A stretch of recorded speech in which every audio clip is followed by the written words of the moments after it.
تو حضور علیہ الصلوۃ والسلام نے فرمایا اگر تمہارے ماں باپ تم پر ظلم بھی کریں تو تم نے پھر بھی نیکی کرنی ہے،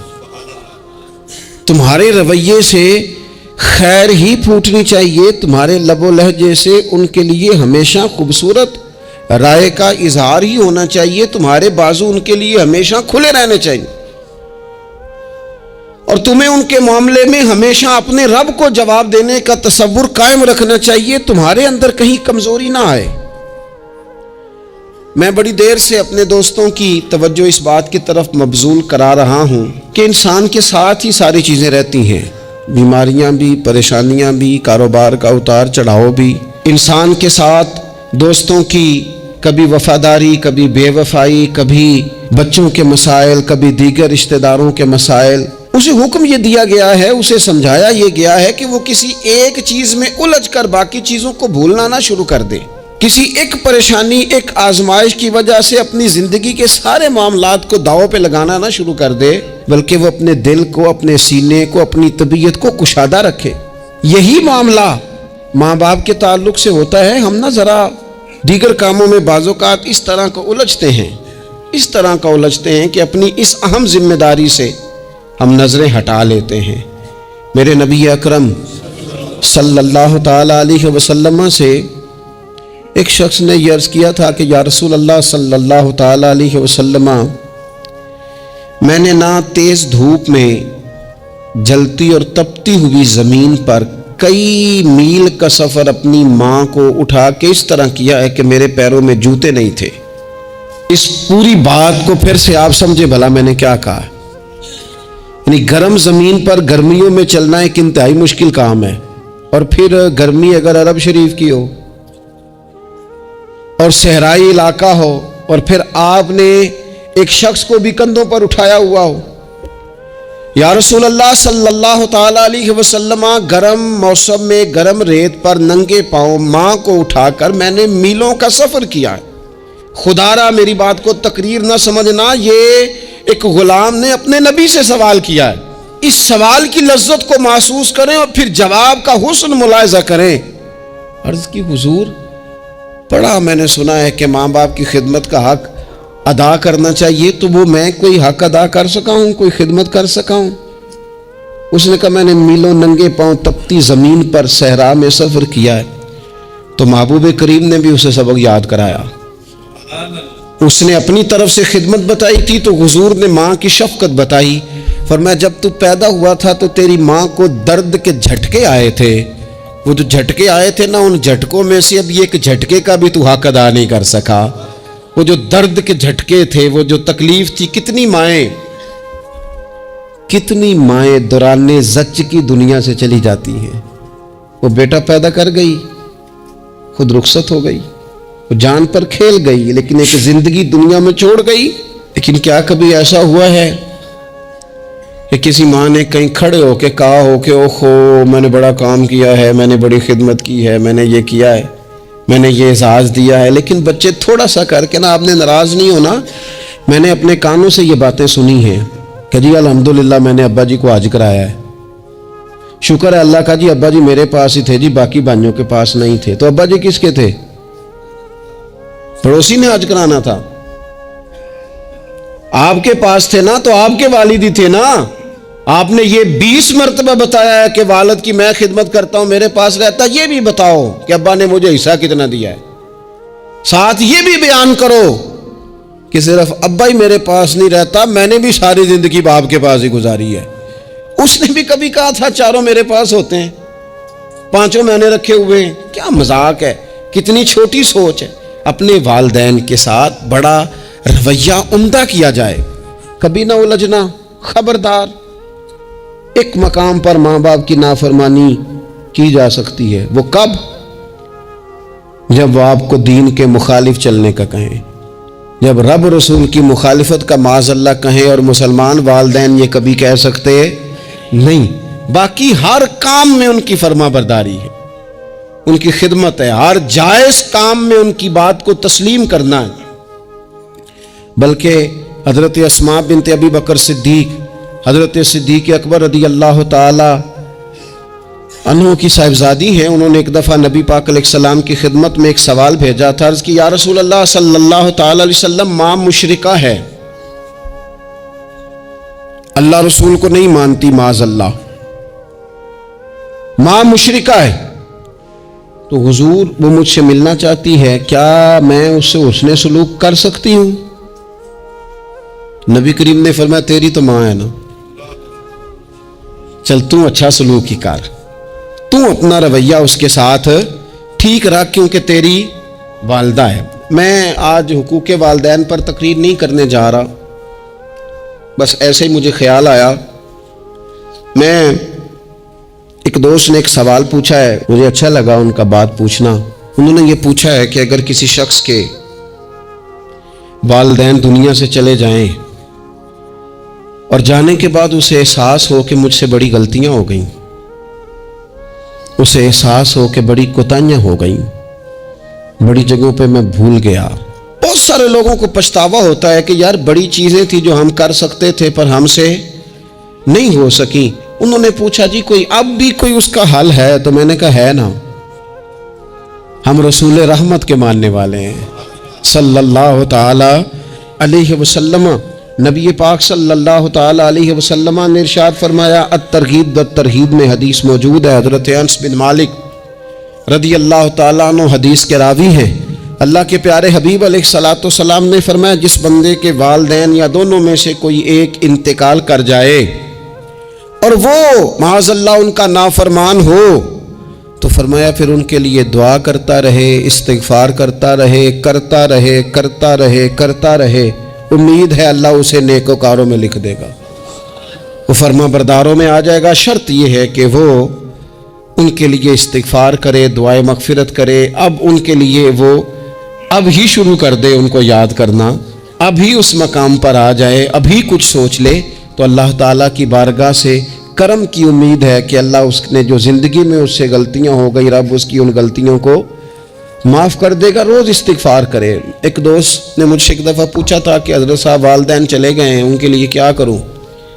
تو بڑی بڑی چیزیں بھی کی جا سکتی ہیں، لیکن میں نے اپنے اس محبت والے دوست کو یہ محبت والا مشورہ دیا تھا کہ میں چونکہ آپ کو جانتا ہوں آپ نماز میں کوتاہی کرتے ہیں، آپ نہ نماز پڑھنی شروع کر دیں۔ وہ کہنے لگے جی وہ تو میں پڑھوں گا، والدین کے لیے کیا کروں؟ میں نے کہا نماز پڑھیں، ہر نماز کی آخری رکعت میں کہو گے نا ربنا اغفر لی ولوالدی، کہو گے نا ہر نماز میں، تو کتنا بڑا اجر ملے گا آپ کے والدین کو۔ اور پھر وہ سارا اسلوب کہ پہلے آپ نے قیام کیا، پھر آپ نے رکوع کیا، پھر آپ نے سجدہ کیا، پھر آپ اتحیات میں بیٹھے، پہلے آپ نے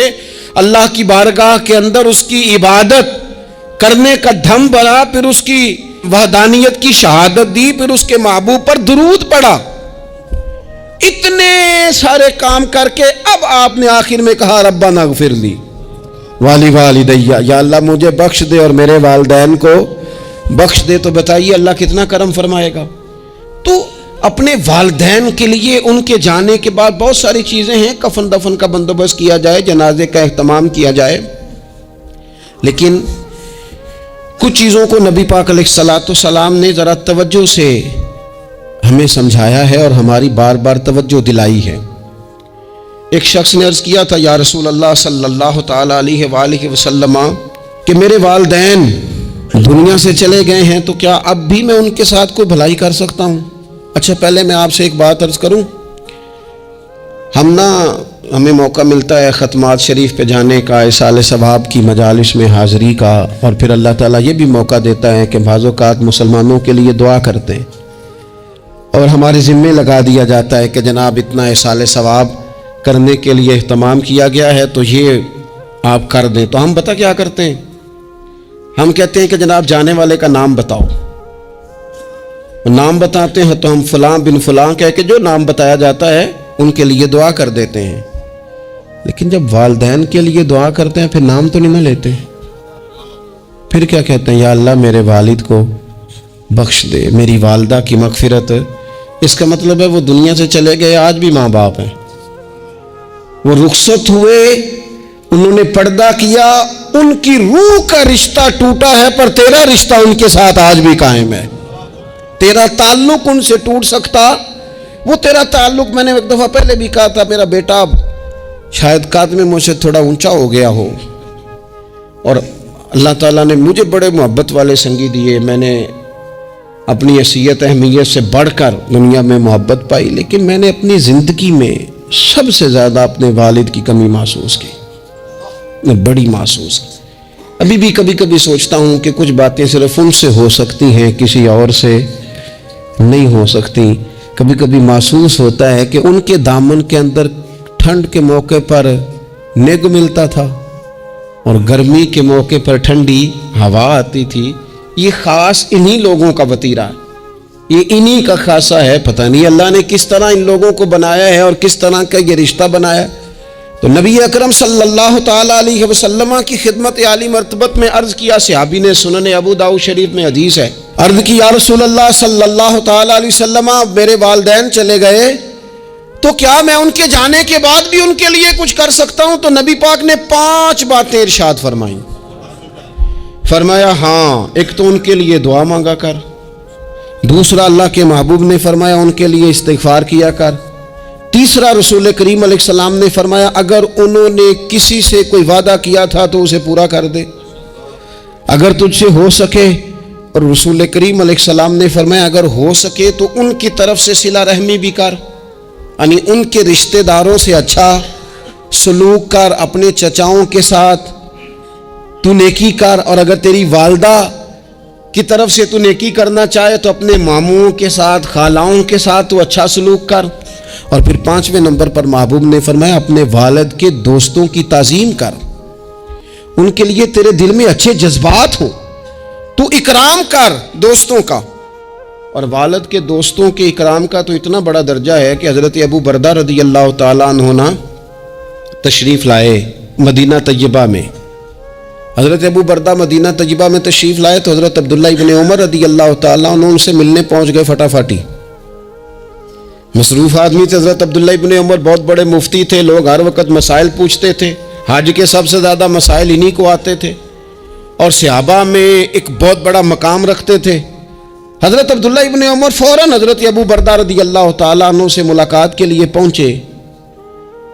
اور پہنچتے ہی فرمانے لگے آپ کو پتہ ہے میں آپ سے کیوں ملنے آیا ہوں؟ حضرت ابو بردہ کہنے لگے میں تو خود بڑا حیران ہوں کہ آپ ایک مصروف آدمی اور آپ ٹائم نکال کر کے میرے پاس تشریف لائے۔ فرمانے لگے اس لیے آیا ہوں کہ میرے والد آپ کے والد کے دوست تھے، حضرت فاروق اعظم کے دوست تھے آپ کے والد، اور یہ صحیح ابن حبان میں یہ لفظ موجود ہیں۔ حضرت سیدنا عبداللہ ابن عمر رضی اللہ تعالیٰ عنہ فرمانے لگے نبی پاک علیہ السلام نے فرمایا ہے کہ جو اپنے والد کی قبر میں ان سے اچھا سلوک کرنا چاہے وہ والد کے دوستوں کے ساتھ اچھا سلوک کرے، وہ اس رویے کو، اس محبت کو قائم کرے، اس چیز پر خاص اہتمام کرے، خاص ذوق دے۔ ہمارے ہاں نا جی ہم جلدی سے مصروف ہو جاتے ہیں اور اپنے دوستوں کو زیادہ ٹائم دیتے ہیں، اپنا آنا جانا، اپنا اٹھنا بیٹھنا، اپنے شب و روز ان میں ہم زیادہ وقت گزارتے ہیں۔ کرنے کا کام یہ ہے کہ تھوڑا ٹائم نکال کے، تھوڑی فرصت دیکھ کر اس پر تھوڑی توجہ دی جائے۔ اسی طرح معروف روایت سیاستہ میں موجود ہے، حضرت مالک بن دار کہتے ہیں کہ میں حضرت عبداللہ ابن عمر کے ساتھ جا رہا تھا تو میں نے دیکھا ایک بدو ننگے پاؤں اور ننگے سر آ رہے ہیں۔ حضرت عبداللہ ابن عمر نے فٹافٹ انہیں اپنی سواری بھی دے دی، سیاستہ سے حدیث عرض کر رہا ہوں، سواری بھی دے دی اور پگڑی بھی دے دی۔ فرماتے میں نے عرض کی حضرت عبداللہ ابن عمر سے کہ حضور یہ بدو ہیں گے تو تھوڑے سے نذرانے پہ بھی خوش ہو جاتے، آپ کوئی عام معمولی سا تحفہ بھی دیتے تو راضی ہو جاتے، اور آپ نے پگڑی بھی دے دی اور گھوڑا بھی دے دیا۔ حضرت عبداللہ ابن عمر کہنے لگے یہ کوئی عام آدمی نہیں، یہ میرے والد کے دوست ہیں، اور والد کے دوستوں سے محبت کرنا یہ ہمیں رسول رحمت نے سکھایا ہے، کیونکہ اصلاں نال جے نیکی کریے تو نسلاں تاک نہیں بھول دے۔ محبتوں کو قائم رکھنا، ان کو دوام دینا۔ ہمارا تو چچا کے ساتھ سلوک نہیں رہتا، توجہ نہیں رہتی۔ ہم نے اصالِ ثواب کا جو مفہوم بنا لیا ہے وہ بڑا گڑبڑ ہے۔ اگر تو کسی کے پاس بہت زیادہ پیسے ہوتے ہیں تو وہ اصالِ ثواب کی محفل ویسے ہی ایک سیاسی اجتماع بن جاتی ہے، اور جو عام لوگ ہیں ان کا زور کہیں نہیں چلتا تو چلو مسجد میں تو چلتا ہی ہے نا، وہ آ کے کہتے ہیں مولوی صاحب کو کہ بچے بھیج دیں اور پورا قرآن پاک پڑھانا ہے ہم نے، بھئی نبی پاک علیہ السلام نے تو فرمایا جتنی دیر دل جمے اتنی دیر پڑھو، آپ نے کیوں پابند کیا پورا پڑھنے کا؟ اور پھر اللہ تبارک و تعالیٰ اگر معاف فرمانے پہ آئے، وہ تو پتر بسم اللہ بھی پڑھے تو اللہ باپ کو معاف فرما دیتا ہے۔ شرط یہ ہے کہ خلوص ہو، وہاں تو معیار دیکھا جاتا ہے، مقدار تھوڑی دیکھی جائے گی۔ تو ایصال ثواب تو یہ ہے کہ آپ ضرورت دیکھیں کس چیز کی ہے۔ ہمارے ہاں منوں کے حساب سے کھانے پک جاتے ہیں، بڑی بڑی لمبی دعوتیں ہوتی ہیں، بڑا کچھ ہوتا ہے، لیکن جو ضرورت ہوتی ہے، ضرورت کو ہم نہیں دیکھتے۔ اگر آپ کوئی اور کام ضرورت کا کرا دیں نا، کروڑوں روپیہ آپ نے لگا دیا ختمات پہ اور فلاں پہ، اور جس قبرستان میں آپ نے والد کو دفن کیا اس میں تو غریبوں کے لیے مزید جگہ ہی نہیں دفن کرنے کی، تو یہ اچھا ایصال ثواب نہیں تھا کہ قبرستان کی جگہ بڑھائی جاتی؟ یہ اچھا ایصال ثواب نہیں تھا کہ مسجد کا ماحول دیکھا جاتا، علاقے کے غرباء پر نظر کی جاتی؟ وہ لوگ جو بیچارے قرض کے نیچے آ کے پوری طرح دب گئے ہیں، نفسیاتی مریض ہو گئے، ان غریبوں کو دیکھا جاتا، یہ ایصال ثواب نہیں تھا؟ آپ دیکھیے حضرت سعد رضی اللہ تعالیٰ عنہ نے حضور کی بارگاہ میں عرض کی، یا رسول اللہ صلی اللہ تعالیٰ علیہ وآلہ وسلم، میری ماں ایک غلام آزاد کرنا چاہتی تھی، اگر میں ان کی طرف سے وہ غلام آزاد کر دوں، موطا امام مالک میں روایت موجود ہے، اب غلام آزاد جب آپ کر دیتے تھے نا، آج کل تو غلام